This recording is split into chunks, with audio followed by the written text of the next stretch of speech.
Welcome to the Indie Author Roadmap, the podcast for new and aspiring indie authors. We're your hosts, Rachel and Rob, here to help guide you on your writing journey. Join us each episode as we share tips, insights and practical advice to help you take the next steps towards becoming a successful indie author. Whether you're working on your first book, navigating self-publishing, or looking to connect with fellow indie authors, this is the place for you. So grab your notebook, settle in, and let's hit the road to your publishing dreams. Because right in the end is just the beginning. Hello, welcome to episode 4 of the Indie Author Roadmap, and I am Rachel. And I'm Rob. Hello, Rachel. Hello, Rob. So we were gonna start this. Episode 4 was going to be about bootlegging the publishing side of everything, but then something happened to me this week, and we're going to talk about reviews instead. Yeah. Except I'm not brave, like you are. No, you're not brave. I don't care, me. Thick skin, don't care. But we'll get to that. So what happened today? What happened a few days ago was at the beginning of November, I released book 4 in my Ladlit series, and I haven't really marketed it because I was marketing book 4 in my Divine series for my other pen name, because I released them sort of at the same time just to get them back out there. And I got my first review from book 4, and it was a 1-star review. And it's the first review I've got, so it means that the book's sat there with just one 1-star review, which is annoying. Have you ever had that? Yep. Yeah. First review, and it's a fuck you review. Yeah, so you're instantly down at 1 star. Instantly, and isn't it harder to get back up? It's weird. I co-authored under my pen name X. I co-authored a trilogy, and just before we released book 3, my co-author really upset his fans, and so they went on a warpath on his reviews. So as soon as I put book 3 out, it was all negative reviews. So it released with crap, basically. Oh no! What did he do? What did he do to? I just had to wait for the good reviews to come in to boost it back up. What do you do to annoy the fans so much? Basically said that anyone in their reader group, if they didn't buy the new releases, weren't allowed to be in the reader group. All right, yeah. So top tip: if you've got a reader group, don't threaten them and blackmail them. Yeah. Because these are like your super fans, really, aren't they? These are the ones that want to be reading your stuff. Yeah, and then they all attack in droves. Yeah, I bet. Yeah. I mean, I had a sort of like a reader group. Was it like an ARC group? No, it was. I mean, I can understand the frustration, because you have a reader group and it's got a couple of thousand people in it, and then on release day you only sell 10 books, and you're like, what's the point of you guys being here if you're not going to buy my books? Yeah. So I can understand the frustration, but you don't voice it. No, you don't. You put a bit more money into ads, I guess. Yeah, and because not everybody buys your book on release day, you know. Yeah, exactly. It's usually just your super fans that you've told beforehand, and and they're excited for it, and they sometimes book days off, like I've had. It's nice, but yeah, the majority of the real people, they've got lives, and their lives don't revolve around your book like your life does. Yeah, exactly. So, yeah, I don't read my reviews anymore, but we'll talk about that on the mindset thing. You can tell us about your 1-star review that you got. Right, yeah. So let's talk about this 1-star review quickly. I'm not. I've had a few 1-stars down the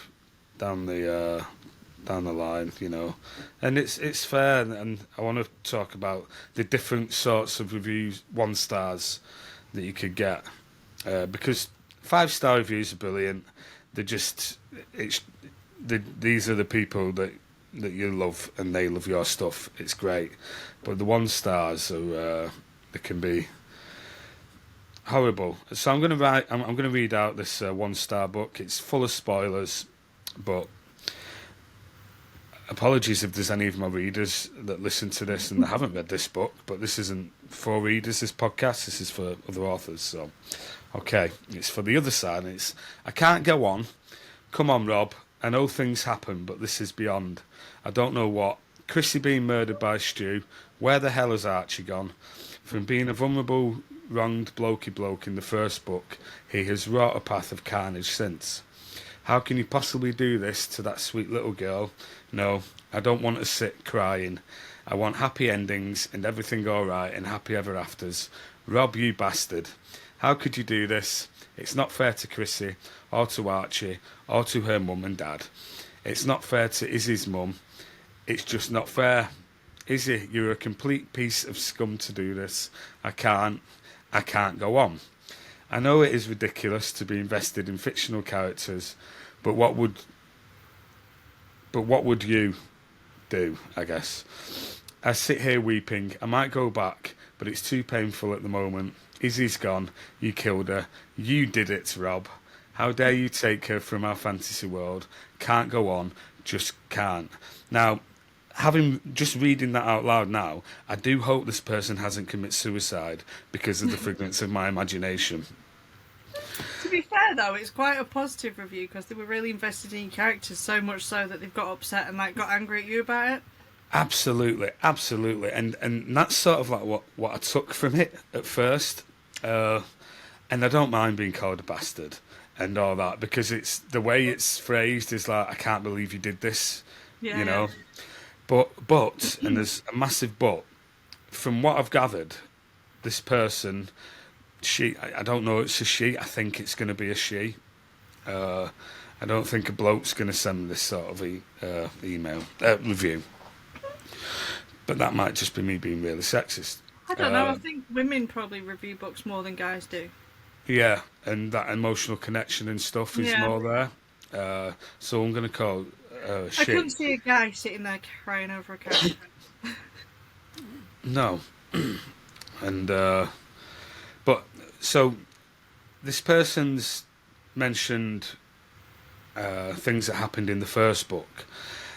They're talking about the third book in the series, which is Barman, so they think it's the first. I haven't read the two before that, which is fine. It's the first book from this character's point of view. So they've read that first book, I'm guessing. So they sort of know what happened for this character to be killed / murdered. And they shouldn't be alright with it, but they know what happened. And then, so a little girl dies in this book, The Other Side. And the first half of this book is two characters and the brothers, and it's back and forth, and it goes back into the previous book, and then the second half of the book is dealing with the aftermath of what happened at the end of the third book. Jesus Christ. And then the second half is 5 years later, but it's not 5 years later. But I've written it so the reader thinks it's these characters from the first half 5 years later. And one of the characters has got a little 4-year-old daughter, and she's quite a prominent part of that this part of the book. And she dies near the end, really near the end, like 4 chapters near the end. So they've obviously just stopped it there. They've gone, no, I'm not having this anymore. This is just, well, had they read on, they'd realise that the way I've written it was the second half was actually the first half's character's dad and uncle. And this happened a long, long time ago. And at the end, there is that happy ending, that resolution, that happy ending. But if they didn't, and that's why I think that's why I've got the this 1-star review. Because let me just click over to it. I also received a 5-star review from someone who read the whole book and has read all my books and said, yeah, it was really good, which is nice. So they weren't affected like that because it's in the past. But also, isn't it weird though how readers can connect at Yeah. such a level with. To be fair though, I was reading a series last year, and it was either book 3 or book 4, and it was it was a love triangle, but you were hoping for one of the characters, and it was obviously written that way, and then she killed him, and I was like, oh my god, he's dead, and I was like, if he's not back alive somehow by the end of this book, I'm not reading the next book because I'm not interested if he's not there. Now luckily he did come back. It was a paranormal one, so obviously we can come back from the dead. But yeah, I can remember just sitting there and thinking, no, if you've killed this character, it's shit. But that's great writing, isn't it? It's yeah. unexpected. That was a compliment to her. Yeah. It's got you involved, and that's what you want from all your readers. Yeah. Yeah. So that was the 1 star review that I got, and it's fine. I mean, I think if I had a few more reviews, I'd just leave it there because I sort of like it, even though it's a 1 star. But what I don't like is the spoilers. Yeah. Because it just completely shits on everything that the book's about because it's there. Have you had many reviews on launch day and they put the spoilers in and on reviews? Yeah, I mean, I've only had a couple where the spoilers are there, but yeah, they've not been like that where it's only the first couple of reviews. Yeah, I mean, I had in the previous book before this, the character Stu. It's his first outing, and book 3 Barman is his first outing where he's the protagonist. So it's from behind his eyes we're following the story. But he's in the other books, and he's in the 2 other books. But I didn't say it was Stu, even though it was from his point of view. He was sort of like a nameless narrator. I just called him the barman. All the way through, because it kind of felt right to do that with what was happening in the book and stuff. And then right at the end, it's revealed that it's Stu. Now, if you've read the other 2 books, which I'm guessing you are, if you're on book 3. Sense.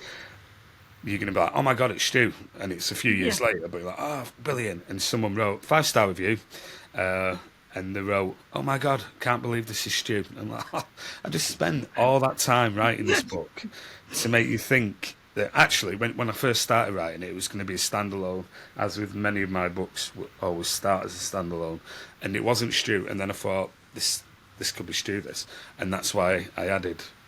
Halfway through, I thought, yeah, this is going to be the Stu character. But yeah, to put spoilers on, it's not cool. It's all right when they do it on Goodreads, because Goodreads actually hides the ones and puts spoiler across it. So do they? Yeah.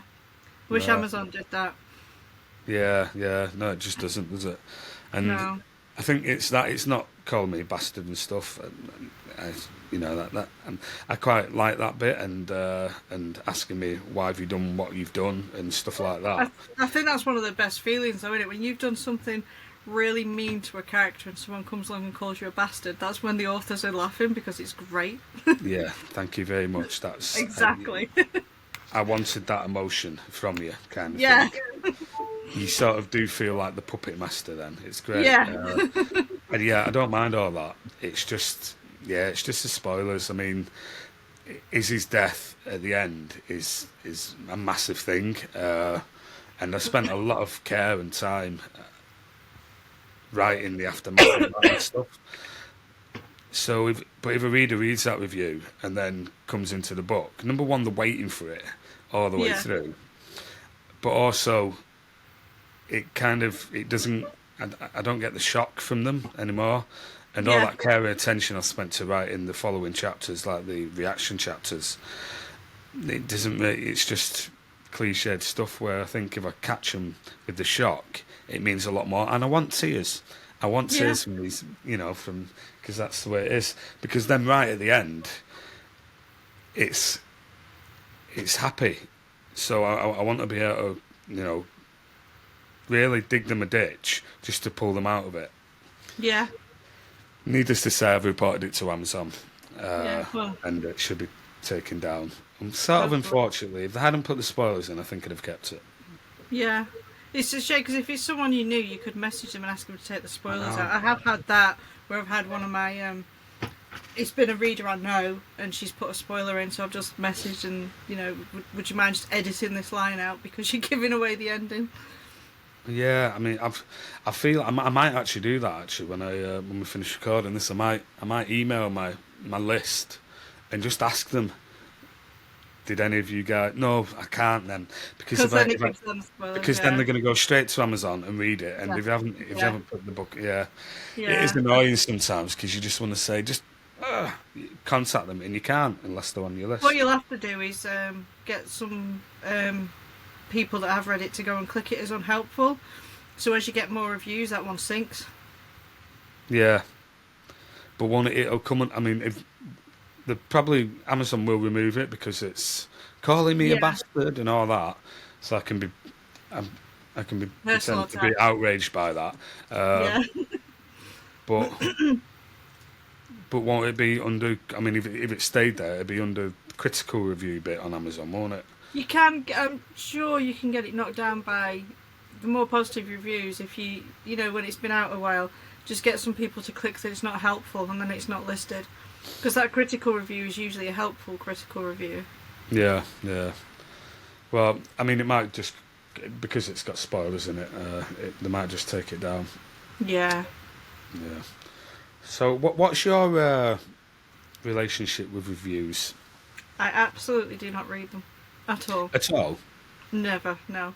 If I go on to look at reviews because maybe I want a quote for an advert or something like that, I will filter to 4 and 5 star reviews only. And I won't See, read anything below a 4 star review. are you dead scared of them? Yeah. I know, well, Yeah. I've once. Some 1 star reviews are really funny. Like, I read I had I have a novella, and it was about 16,000 words, and one of the 1 star reviews was that the review was really short, the book was short. And I'm like, yes, it says so on the front. Yeah. Yeah, but yeah, I don't like the 1 star reviews or the low star reviews because they just make me feel like you can have like 300 5 star reviews and you get one crappy review. And That's yeah. I mean, they've never bothered me. There's different sorts of 1 star reviews. You can get your 1 star reviews that are critical, as in like there's typos or there's grammatical radical. mistakes and stuff, and they're helpful ones. That's stuff you can fix. You can't tell anyone you fixed it, but No. which is annoying. But yeah, it's fixed, which is those sort of 1 star reviews are good. If you've, but I mean, get an editor and a proofreader, and you won't have that problem in the first place. Although Yeah. things are always missed. It's just Although, when you though funny enough, it was a few years ago now. It was probably just before COVID happened. I'd written a story, a book, and I'd released it, and it was niggling at me. I'd rushed the end, and I wasn't happy with it, and it was really annoying me. And on that one, I did read the negative reviews, and I think it was like a 2 star review, and she was like, she liked the book, but she didn't like certain aspects of it, and the aspects she didn't like were the bits that were actually niggling me.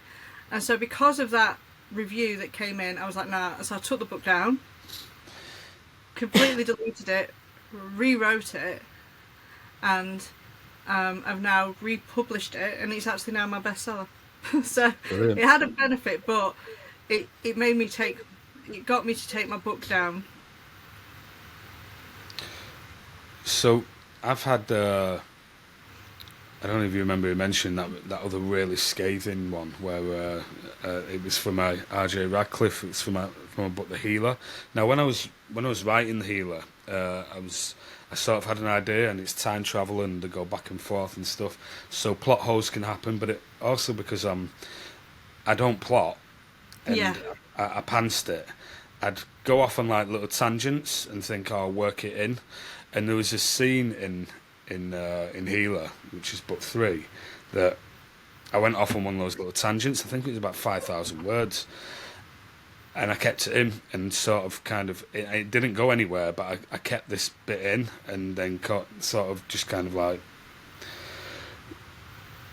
just back-ended it and just made it into some. But I kept this bit and I got this review a couple of years ago, and this is the review.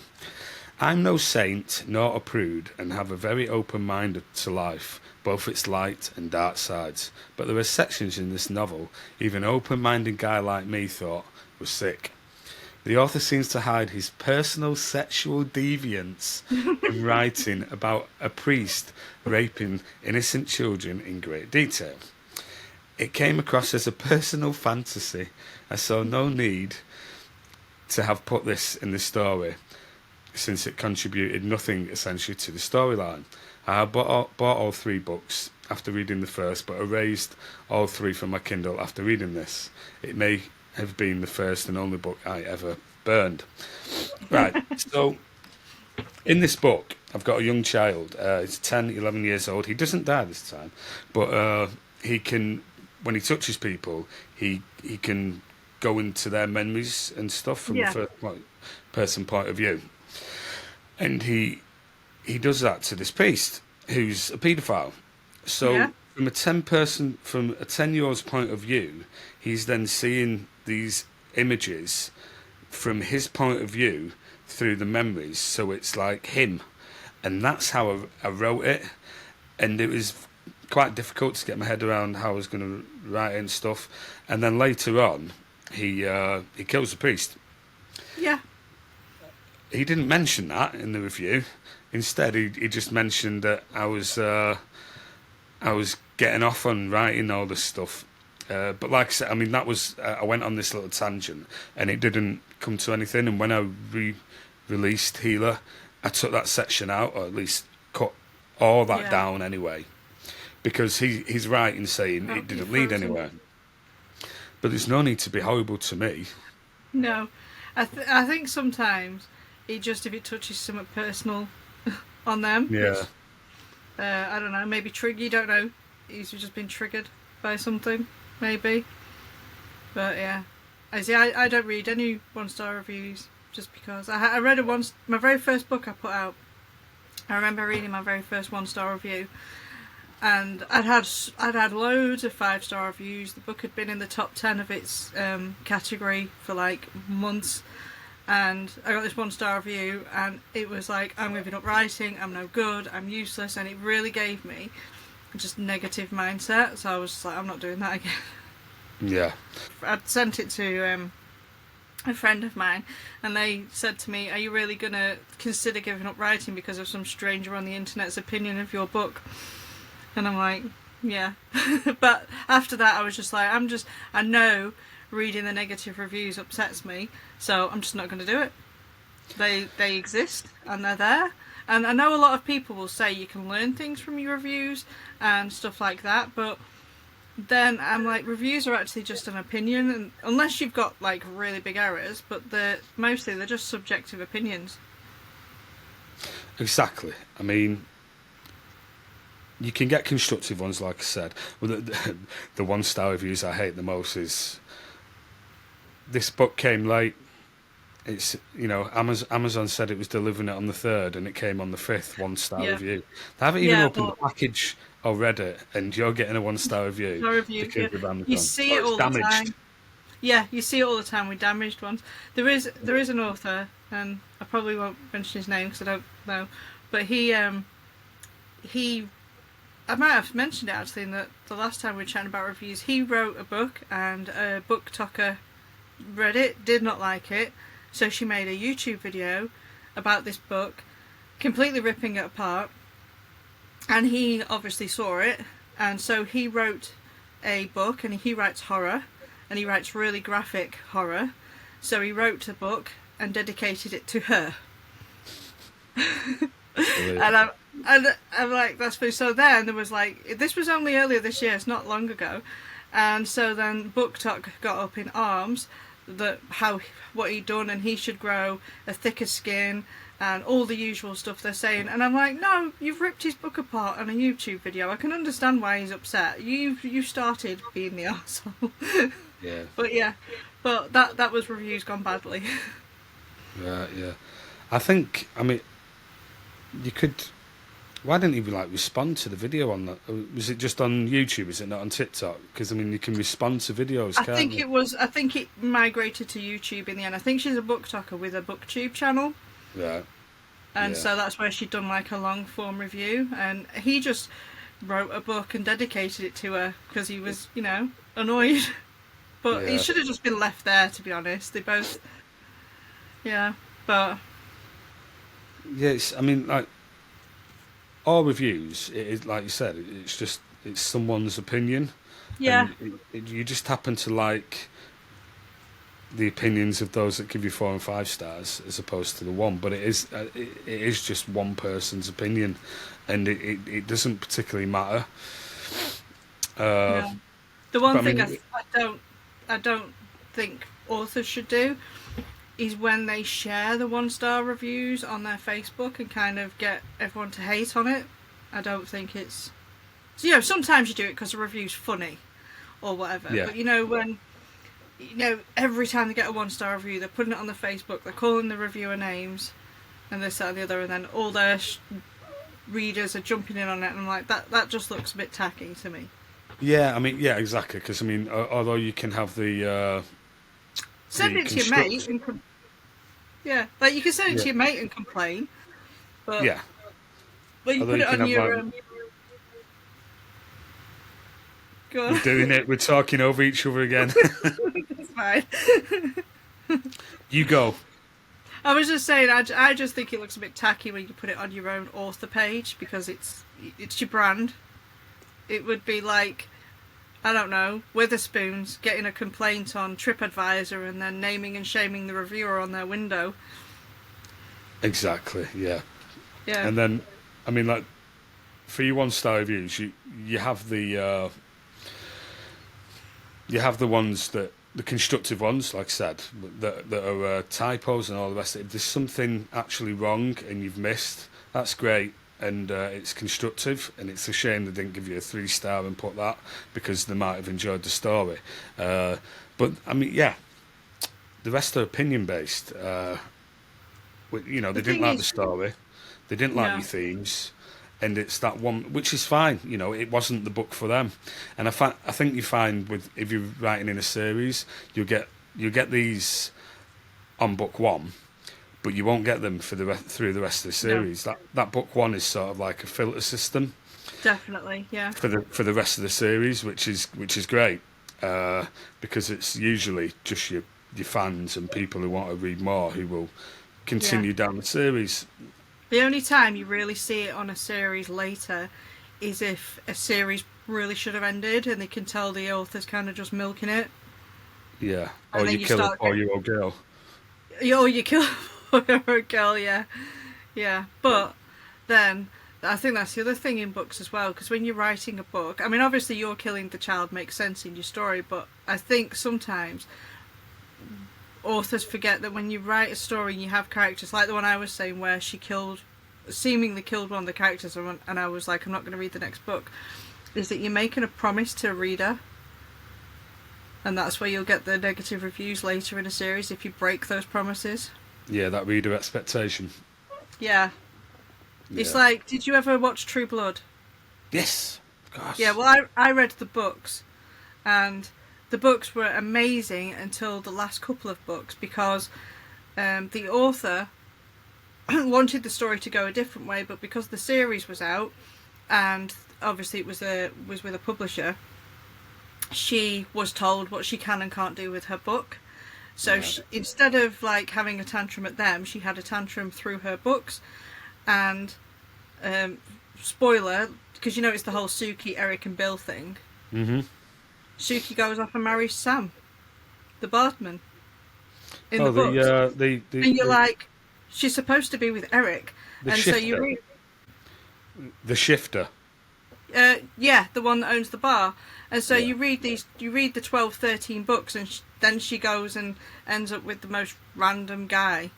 And you're like, no. I'm never reading a book by you again. But that was she broke the promises to the readers, and if you read the reviews of the last book, that's what the negative reviews talk about. Yeah, yeah. Well, that's certain. I mean, the other reviews are the dickhead reviews, the abusive ones. Not only I mean, it's fine if you're going to attack the story, but just don't attack the author, because it can, like you, it can cause you some real angst. You know, when you're starting to question what you're doing and stuff. Yeah. And it's just not very nice, is it? No, and I think they forget that the authors are real people with feelings.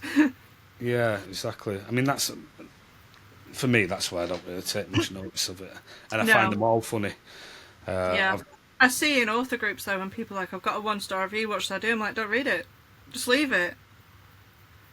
I always tell my authors, you haven't made it until, I mean, they're all new authors, but you haven't made it until you've got your first 1-star. It's like a badge of honour kind of thing.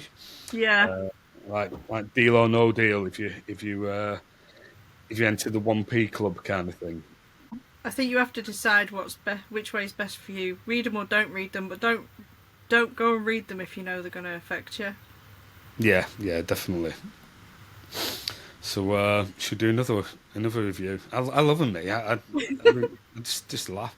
Have you ever had where a reader has negatively reviewed your book and then they've messaged you on social media with a link to that review just to make sure you can see the scathing they want to give you? No, I haven't. I mean, I'd love that. I've had that once. I'd love that, because it means I can talk to them. You know, I can have a conversation about it.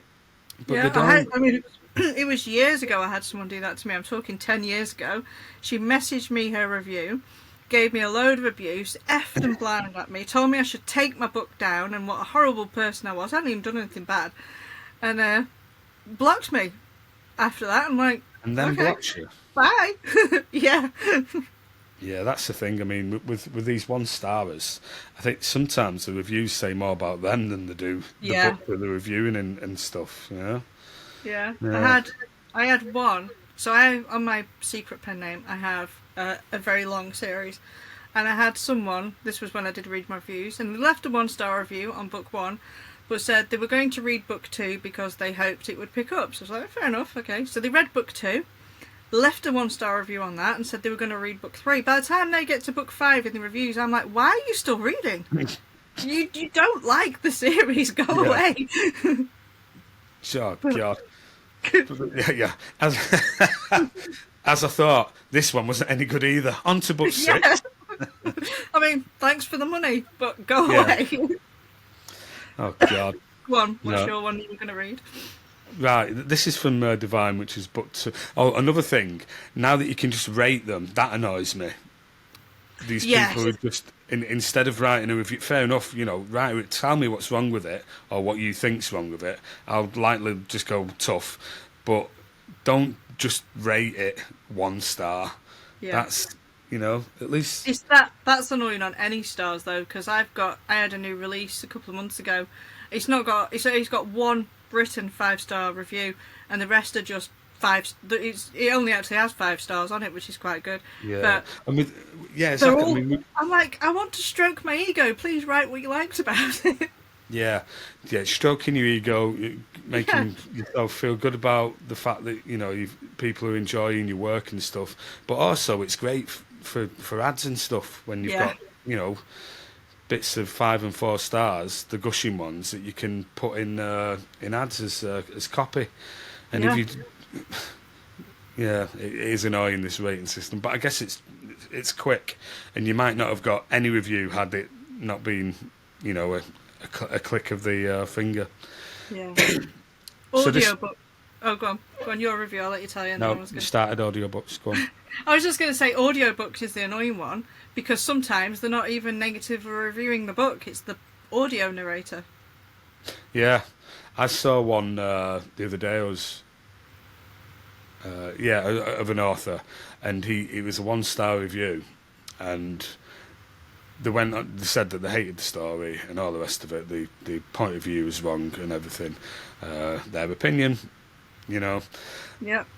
But they'd been listening to it. They hadn't read it. It was an audio book. But they went to say that the narrator was fantastic. They couldn't believe what a fantastic narrator it was, with such a horrible story.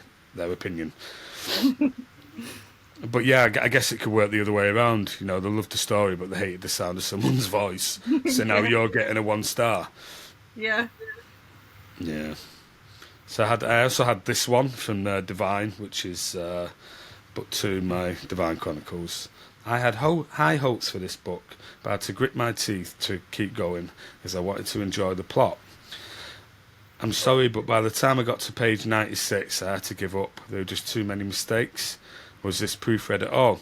Now, this was before it was. This was when I first put it out, and I didn't have editors and proofreaders, and it was my grandma who used to proofread my stuff when I first started publishing, which is fair enough. You know, it's a constructive one, and but it is a 1 star, unfortunately, and that one was kind of. So I haven't had any since like that. My favourite 1 star of all comes from Meat Market, which is my most popular book that I've written, and it's read 2 pages. I prefer books written in English. The use of yeah. I should have mentioned that I was writing it in Mandarin, but I didn't. I just yeah, they'll find out. It's fine. Yeah, read 2 pages. I prefer books written in English. The use of Anglo-Saxon is aimed at a different reader. I think they're referring to the swears in it. Yeah, but isn't Anglo-Saxon actually English? I don't know. I don't know. But yeah, that was a 1 star review, and it was obviously because I had swear words in it. Do you know I had one reader, must have taken them ages because I don't write small books like 100,000 words. Yeah. You know how they can report typos and stuff on Amazon? Yes. Yeah. Reported every English spelling as incorrect. Oh, are you all your S's and extra U's? U's, yeah. Reported every English spelling. I'm like, that must have taken you hours. Yeah, that's. I just woke up and there was something stupid, like a couple of thousand reports on this one book. I'm like, what? In the end, I just emailed Amazon. I'm like, this is nuts. Yeah. Do you always write in English? Yeah. Yeah. So there's no Z's. There's No. extra U's. Yeah. Yeah. Exactly. I don't think people mind it that much, but yeah, you get the odd person that doesn't like it. But that's just language, isn't it? Yeah. Yeah. One of the things I know you get more 1-star reviews is if you have a sale or something like that. If you do a book bub, you got a book bub featured deal. Yeah, that's one thing I wanted to say. Like, if you're a new author and because it isn't just about one, even though we've been talking about 1 stars, it's about reviews in general, and there can be that sort of chicken and egg where you need sales to get reviews, but you need reviews to get sales. The social proof of reviews to get people to buy your book. So how would you, as a new book with no following, how would you get reviews? Newsletter swaps. Basically, I would. I'm trying to think how I did it at the beginning. I gave my book away a lot. I used the free 90. You know, you get so many free days in a 90-day period. Yeah, the free promos. So I did things like that. Yeah.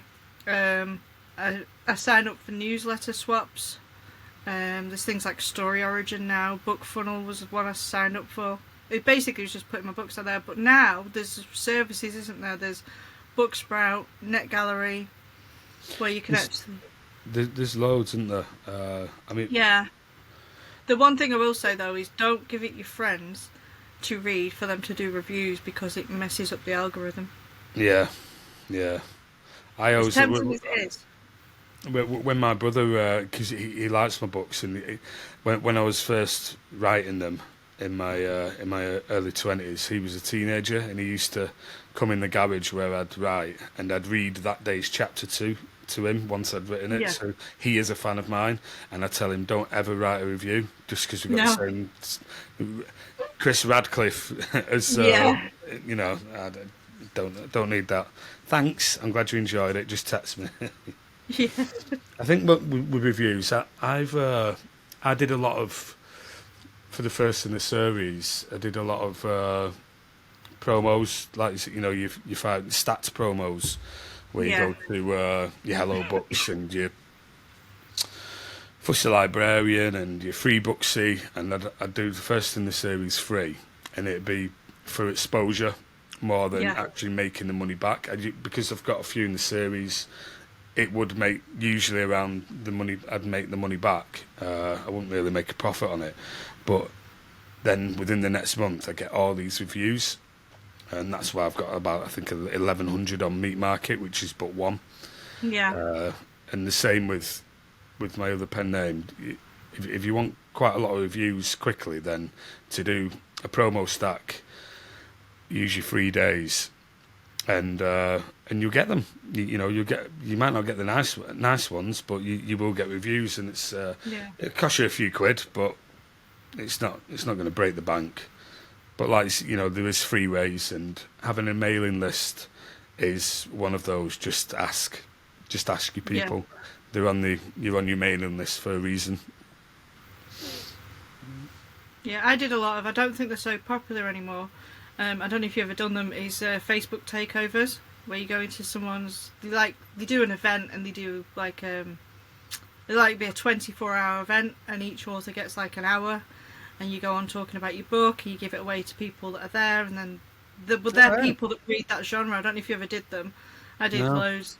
Yeah, so like they'll have someone will organise, I don't know, a shifter thing, and then every hour it's a new author that writes shifter stories, and they'll come on and they'll do games, and they'll chat to the people that are there, and they'll give the book away to anyone who comments, and then you actually got a target audience then, because they are into that genre, and that way you get reviews, and you also get some fans that'll friend you and stuff. So I've met a lot of people doing that. I never heard of that one. Yeah, it's cool. It's just they still do them. It's like Facebook takeovers. I've not done one for ages, but they were a lot of fun. Yeah. Reviews. I mean, they don't really mean anything, do they? Reviews at the end of the day, but it is social proof, and social proof does sell books. I mean, if I go on Amazon or wherever, I always look at reviews. I usually look at the 1 stars as well, because I think more because I'm an author and I can laugh at it, and it won't take me away from the from buying the book, but it's. Sorry, I've got a nose down here. my dog's just woken up and he needs loves. Yeah, but I do. It is social proof, getting reviews, and to have them as a new author is kind of important, I guess. It's important, but I don't think it's something to stress too much about. No, unless you've got one. Just write the next book. Yes. Just write the next book. The reviews will come, good or bad. That's. Anything else to say on the matter? Do what makes you feel good with reviews, I think. I watched someone on YouTube who said what they do is every time they get a 5-star review, they print it off and put it in a little jar, and when they're having like a bad writing day, they just pull one out and have a read of it. Yeah, I've done that before when I've doubted myself and all the rest of it, because it comes to every author, doesn't it? Yeah. Doesn't matter how many books you've done or how confident or egotistical you are, there's going to be a point where you think, I'm shit. What am I doing? Yeah, and I had that once, and then I got a really nice review from a reader who went on to become one of my super fans and a friend that I chat to now. Not about books, just because he's a great guy, and so those reviews they're good for your mental health sometimes. Although it is when you're questioning your words, they can help. Yeah. Just don't start looking at your 1-star reviews at that point. No, especially if you're not if you're already self-doubt, don't go adding to it. No. Yeah. So next week, what are we going to be talking about that we should have just been talking about now, but because of my Bookstrapping, bootstrapping, or we could call it bookstrapping. bookstrapping. And what is bookstrapping? Doing it when you don't really have a budget. Yes, that's usually the case when you're starting out. Yeah. You don't really have the money to do it, and you want to know how to do it. So Yeah, how to get started. Yeah, so I'm going to be testing a few free things this week, and we'll come back and talk all about how to publish your book on the cheap. Yeah. Don't forget to like, subscribe, click, follow, text us, email us, everything. Don't leave it. If you leave any negative comments, address them to Rob. Yeah, please do. Please leave me a negative comment saying, "Oh, will you just shut up? You just constantly go on with yourself. Waffle. Poor Rachel doesn't get a word in." Anyway, different topic. Witchy Witcherson. Yeah, which Witcherson? Yeah, let's. So, was it last week? The week before? It was last week, and it was actually last week. Yeah. Yeah. So last episode we chatted about our Thrive for 25 book, and some's been written, hasn't it? Yeah. Yeah. I read your first chapter this morning, and Yeah. and it's great. And I'm gonna continue. I'm gonna finish off my first chapter. It's got about 500 words in later, and I will send it across to you for you to tell me how rubbish it is, probably. Do you know, it took me more time to decide what the cat was called in my first chapter than it did to write the first chapter. So that's where your time went this morning. Yeah, she's got a cat called Gremlin. Yeah. He's just called Sam Wheat still at the moment. I haven't, which is fine because it's first person, so it can stay that name. You see, I've called mine Maya because it's a nod to Oda Mae Brown. Yes, that's right. I don't have a name for him. He's at the moment he's at his grand's funeral, so I know where I'm going. He needs to start sorting the house out and find things, and that's where we are for Thrive for 25. Yeah. Please let us know in the comments and stuff, or text, email, the rest of it, where you're up to for your Thrive in 25. And that's about it for today, eh? Yeah. Okay, I shall see you next week. Yeah. All right. Here we go.